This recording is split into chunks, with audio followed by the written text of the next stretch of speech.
I'm Gunnar Hauser. I'd like to welcome you back for another episode of Ancient Weirdness. By the way, the response to the show has been great. Keep the emails coming.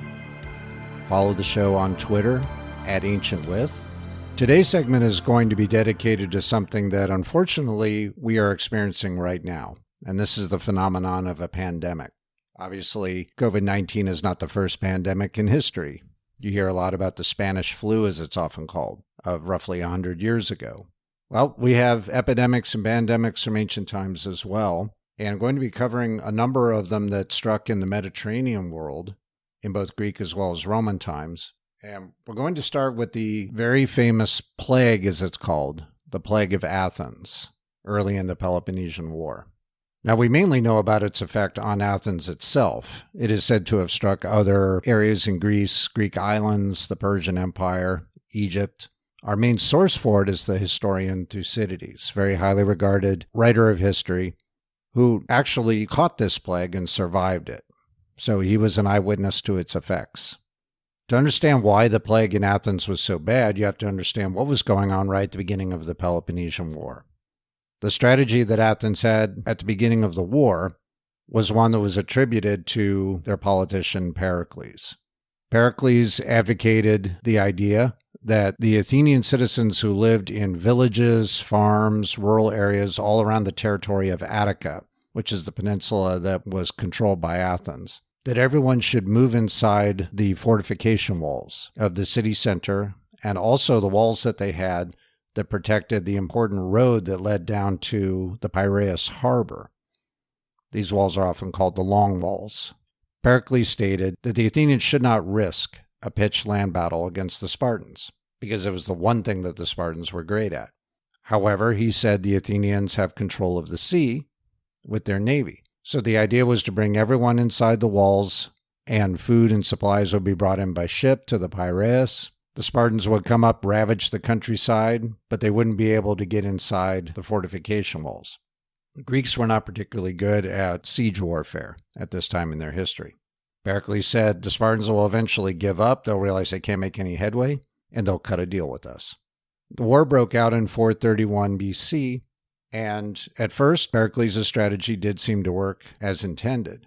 But you have a lot of people, thousands of people, crammed into this area inside the city walls and the Long Walls. Then a ship sailed into the Piraeus harbor, bringing the plague with it. Now, when I say plague, that is the standard translation of the Greek word loimos that Thucydides uses. The identity of the germ that caused the so-called Plague of Athens is still being debated today. There's been dozens of different microbes, diseases that have been proposed as the cause of it. Thucydides says that it started down in Ethiopia, spread through Egypt and the Persian world before it came to Athens. He gives a very detailed description of the symptoms. He suffered from it, so he would know. And it's a good thing that he survived, or we wouldn't know much about the Peloponnesian War in general today. He says that the disease started in the head and worked its way down through different parts of the body. So it started with headache and redness in the eyes. As it moved down to the throat and chest, it led to hoarseness, coughing. Then as it reached the guts, it led to the vomiting of bile. The skin would take on a red and livid appearance. Victims felt that their skin was burning up. And Thucydides claims that they could not stand to have blankets or even clothing touching their skin. And the extreme thirst created by this burning sensation led them to jump into available water. Everything from streams to cisterns and wells to the public fountains that they had in Athens. They would go into a delirium. Survivors would lose extremities or quite often their sight. Thucydides says that it led to a general breakdown of law and order in the city, that people just started to indulge whatever desires they had suppressed up to this point. Those who survived seemed to think that they were now invincible. He also said that it created a crisis of faith among many of the Athenians. Many of them lost faith in the gods to protect them. Now, there were some that said that the god Apollo, who's often characterized as a bringer of illness in Greek mythology, that Apollo had actually taken the Spartan side, and this is why the plague had struck Athens. Thucydides says that the dead were often left unburied by their family and friends, that they did not receive the normal funeral rites. And that was a really big deal in ancient Greek culture. If you didn't get funeral rites, your ghost was condemned to wander the earth in torment. Bodies left outside would normally have been devoured by animals, birds and dogs. But Thucydides says that birds and dogs who ate of the corpses died soon afterwards themselves, and so they learned to avoid eating the flesh of the dead. They have found several plague pits in Athens, with a large number of skeletons contained within them. There was one found a few decades ago that had almost 250 people buried there. And by studying DNA preserved in the pulp and the teeth of some of these skeletal remains, a proposal was made that it was a disease called typhoid. Typhoid is generally only seen in the third world today. It happens especially after natural disasters when water supplies get contaminated. But again, some people have disputed those findings. We just don't know what disease caused it. It's possible that it's a disease that doesn't really exist anymore, that it has mutated or changed or evolved so much in the thousands of years since then that it is no longer recognizable in the world today. Now, the plague didn't end the war. It didn't knock Athens out of the war. It just caused great suffering. It's estimated that it might have caused up to 100,000 deaths in Athens. The most high-profile victim was none other than Pericles himself. If there was any good effect, it was that the Spartans stopped invading Attica because they were afraid of taking the plague home with them to Sparta. Now, what's really interesting about Thucydides' description of the plague is that his stature as a writer led those who described later pandemics that we're covering today in almost exactly the same way, but having an origin somewhere in the region of Ethiopia, just a place that seemed very exotic to Greeks. Also, the description of symptoms even could sometimes echo the wording of Thucydides. That's how influential this guy could be. But it complicates the picture for us trying to understand these pandemics.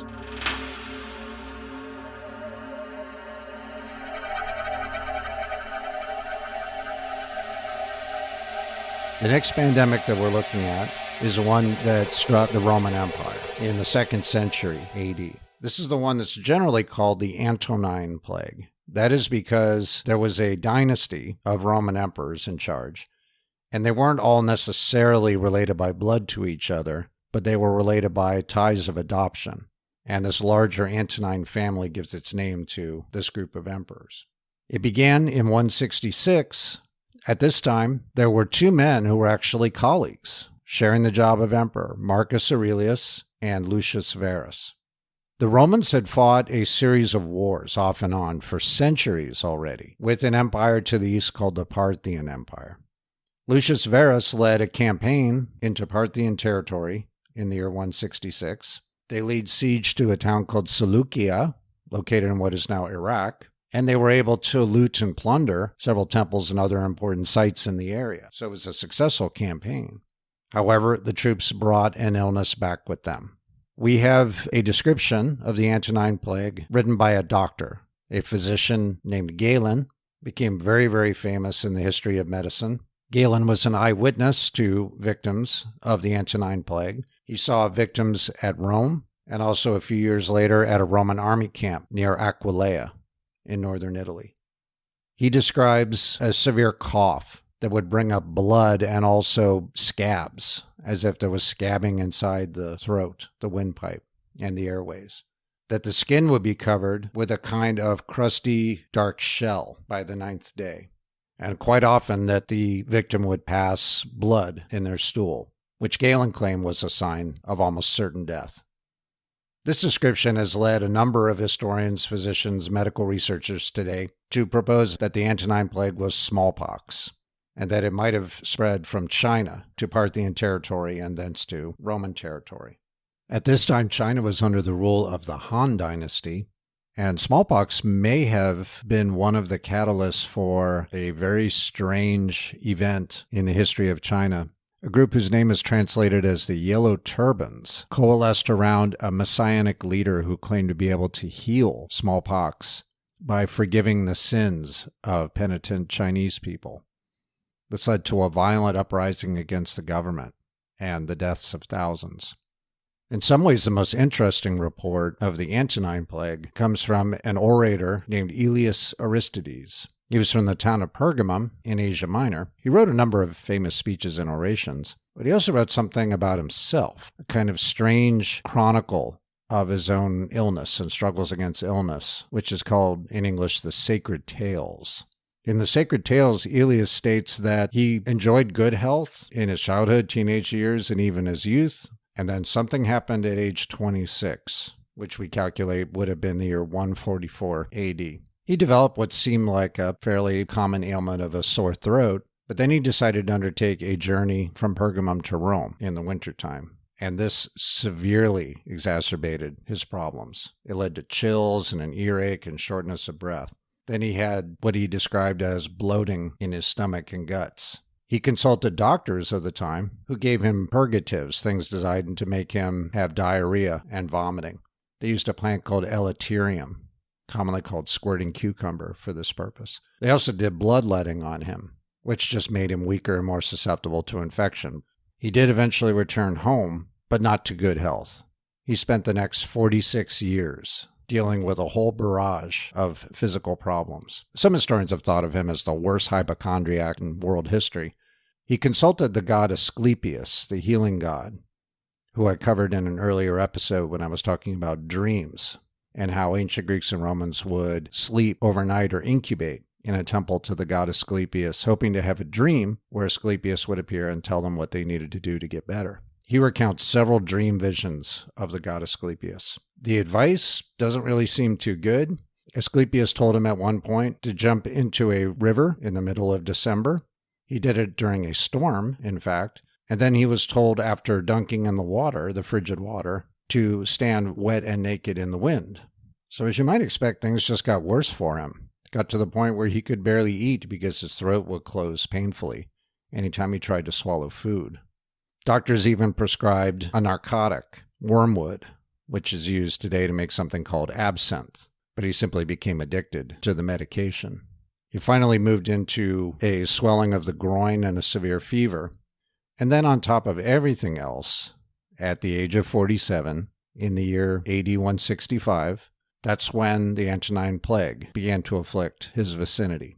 He describes it first attacking his servants, and then also beginning to kill off his livestock, and then he contracted it as well. He credits the advice of Asclepius as saving his life from the plague, however. The remedy was to eat goose liver sausage. He says it worked. What can we say? He stated to have finally passed away at the age of 72. Estimates of the death toll from the Antonine Plague go into the millions, anywhere from 3 to 5 million inhabitants of the Roman Empire. That would not be counting people outside of Roman territory. Lucius Verus was killed by the Antonine Plague, according to accounts. It's quite possible that the Antonine Plague also carried off the other emperor, Marcus Aurelius. He was engaged in a campaign against a tribe called the Marcomanni along the Danube River in Central Europe at the time. You have to understand the Antonine Plague as striking at a time when the Roman Empire is considered to have been at its height. After the death of Marcus Aurelius, we get the Emperor Commodus. For a little bit of context there, Commodus is the evil emperor in the movie Gladiator.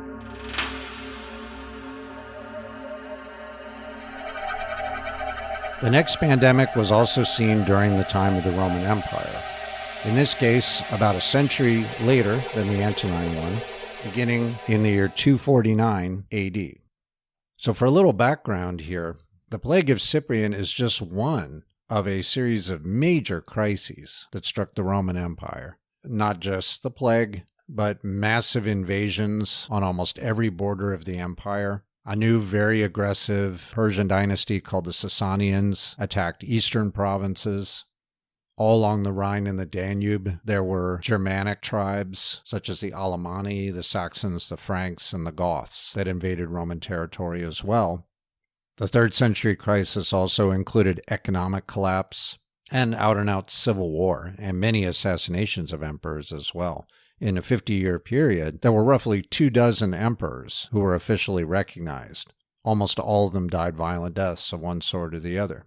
There were whole areas of the Roman Empire that just broke away from central control. Gaul, what is now France, along with Spain and the British Isles, became a separate Gallic empire.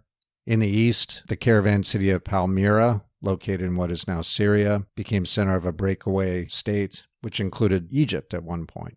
This pandemic is often referred to as the Plague of Cyprian. Cyprian was a Christian bishop in North Africa, in what is now the country of Tunisia, and he gave a detailed description of this illness. In his book, On Mortality, he states that it was from Ethiopia, so you can see Thucydides' influence creeping in here. Cyprian says that the bodies of the victims would liquefy into diarrhea, that they felt burning, that rose in the throat and resulted in bloody vomiting. He described blood filling the eyes of the victim like fire, that feet and limbs became putrid, that deafness and blindness would result in survivors. Cyprian claims that the disease could spread through contact with clothing, or as he puts it, by sight. Now, that may not make a whole lot of sense, but you have to understand that in ancient Greek and Roman times, the general belief was that vision resulted from beams coming out of the eyes.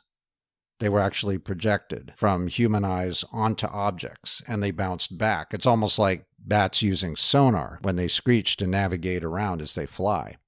Sometimes you might get the weird feeling that you're being watched. You look over your shoulder and someone is watching you. So who knows? There could be some weird thing behind this belief, even though no one would state that actually something projects out of the eyes that we know of. Probably by stating that it could be spread by sight, this would mean that the disease was airborne. Now, Cyprian was talking about this in a very specific way, too, by stating that as a Christian bishop, he saw both pagans and Christians being equally hit by the illness, but that the Christian community was more steadfast in the face of it, that they took greater care of their sick and their dead than the pagans did because of the strength of their faith. Cyprian's statements about the Christian community are important because in some areas, Christians were blamed for the pandemic by the pagan majority. They became scapegoats and were persecuted and killed. Cyprian himself was martyred just a few years later in 258. Archaeologists have found remains of people that probably were killed by this pandemic. There's a burial pit known from Egypt where bodies were covered with lime to dissolve them quickly after burial. Again, the cause of the plague of Cyprian is debated today. Some historians think that it was a recurrence of smallpox. Some think it was some kind of viral hemorrhagic fever along the lines of Ebola. Some have proposed that it was an early outbreak of measles, but that's been disputed. Measles seems to have developed later, closer to the medieval period. The plague of Cyprian also most likely caused the death of a Roman emperor. This was the Emperor Claudius II Gothicus. He got that title because he won a massive victory over the Goths near a town called Naissus.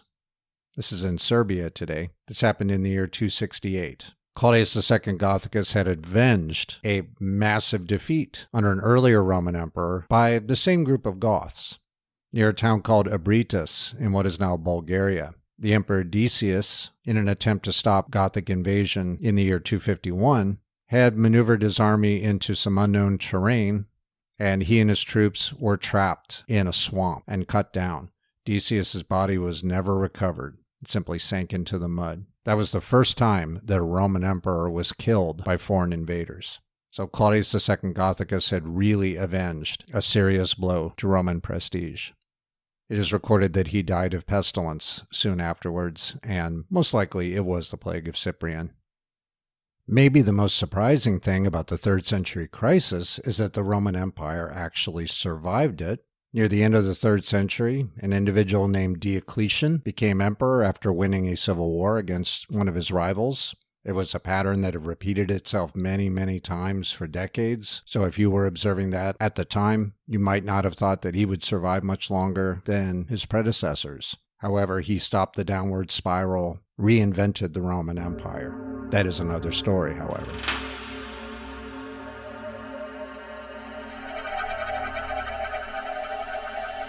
And for our last ancient pandemic, we are looking at the so-called Plague of Justinian, named after the Emperor Justinian, who ruled from Constantinople. Now, some background here. The Roman Empire had formally split by the end of the 4th century into western and eastern halves. The capital of the eastern half was the city of Constantinople. Constantine City, named after the first Christian Roman emperor. He had built an eastern capital on the site of an old Greek city called Byzantium. Byzantium had a very strategic location on the European side of the Bosporus, the strait that connects the Black Sea to the Mediterranean Sea. Also on the site of what is now the city of Istanbul, Turkey.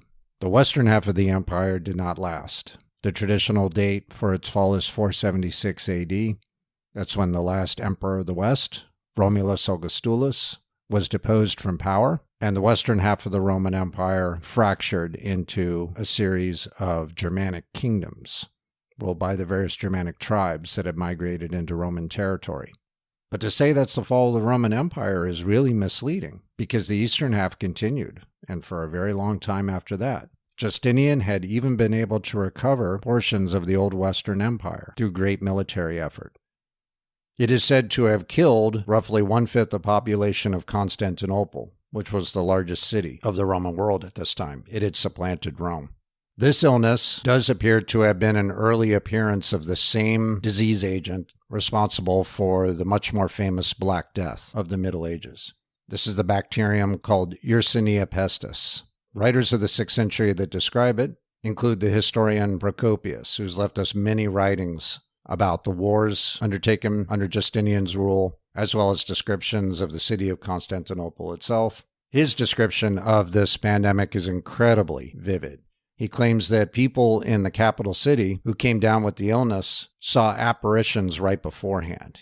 He attributed this to the intervention of spirits right before they got sick. And then when they were caught in the throes of delirium, they often thought that friends and relatives who were trying to care for them were also evil spirits and would try to chase them away. Procopius describes bubonic swellings in the throat, the armpits, the groin of victims. This testimony is important for historians today in identifying the disease as plague. However, the strongest evidence comes from skeletal remains that have been found in Germany that date to the 6th century, that show evidence of Yersinia pestis. Patients would vomit blood. They would often fall into a delirium and then a coma. But if the buboes burst and drained, there was a chance that the victim would recover. According to Procopius, the problem of disposal of the dead in Constantinople became so acute that storage towers were opened up. They would tear the roof tiles off of them. Bodies were simply thrown in until they reached the brim of the top of the tower, and then the tiles were replaced, and the bodies simply left there. And then an almost indescribable stench wafted through the streets of the capital whenever the wind blew from the direction of the towers. Now, Justinian caught this illness and recovered from it. Still very ruthless in his tax collection, despite the pandemic, mandated that families still pay the same amount per family member, despite having lost these family members to the plague. In his work, which has a title that's usually translated into English as The Secret History, which mentions this tax assessment, he also states that Justinian was secretly possessed by a demon, and that if you peeked in on him late at night as he worked in his office, you could see his head pop off of his shoulders and float across the room. Another author who describes it was the church historian Evagrius Scholasticus, who lived in the town of Antioch, or Antakya, Turkey, today. He caught it in childhood and survived, but he lost many relatives, both at that time and also later in his adult life. He lost his wife and children to it, because this disease persisted. There were recurrent outbreaks over the next 2 centuries in the Western world. It struck not only the entire Mediterranean, but also far north into Europe. And the death toll has been estimated at anywhere from 25 to 100 million people. So pandemics are an unfortunate part of human history. You may ask why pandemics eventually die down. It seems that the more virulent the microbe is when the pandemic begins, the faster it's going to kill its victims. If it works too well, if the mortality rate is too high, the disease does not have a chance to spread to more hosts. So the tendency is for these germs to mutate to less virulent forms. However, even when that happens, these microbes can resurface in periodic smaller outbreaks, as happened with the Plague of Justinian, as well as the later Black Death. Thanks very much for joining me today. The musical credits are Magical Gravitation from royaltyfreemusic.com and Golden Panthers and Pink Lions by Christian Andersen at epidemicsound.com. Stay tuned for the next episode of Ancient Weirdness with Gunnar Hauser.